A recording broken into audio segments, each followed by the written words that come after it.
एक रात की बात है जब एक छोटे से गांव में एक जिले के कोने में एक पुराने हवेली में एक अकेला रहने वाला लड़का नाम राहुल था।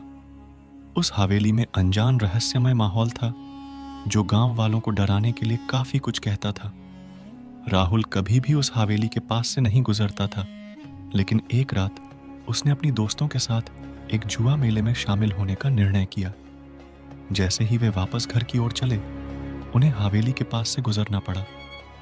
धीरे धीरे हवेली के पास पहुंचते हुए उन्हें एक अजीब सी महक महसूस हुई। राहुल के दोस्त डरकर पीछे हट गए, लेकिन राहुल ने उन्हें गुमराह किया और हवेली में प्रवेश किया। हवेली के अंदर से आवाज आ रही थी और वे देखने लगे कि वहां किसी के कदम की आवाज भी आ रही है। धीरे धीरे वे एक कमरे में पहुंचे जहां से आवाज बड़ी जोर से आ रही थी। राहुल ने साहसिकता की खेली और दरवाजे को खोला।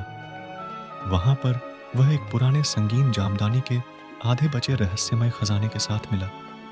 उसने खजाने को लेकर वापसी की, लेकिन उसके साथ आए अत्याचारी घटनाओं ने उसकी जिंदगी को परेशान कर दिया। अगली रात जब राहुल सोने की तैयारी कर रहा था तो वह सुना कि हवेली में उसके पास कोई नहीं है, लेकिन उसके दिल की धड़कनें किसी अनजान चीख के साथ मिल गई।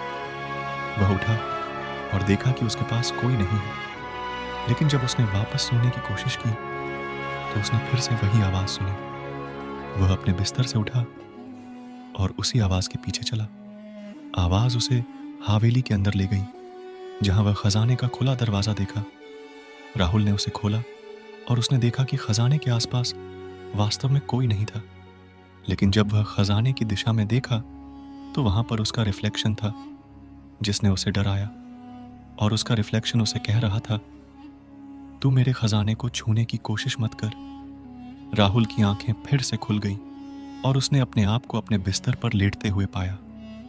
वह जानता था कि उसकी जिंदगी में उसे यह कभी नहीं करना चाहिए, लेकिन क्या उसने वास्तव में उस खजाने को छूने की कोशिश की थी, या यह सब एक सपना था?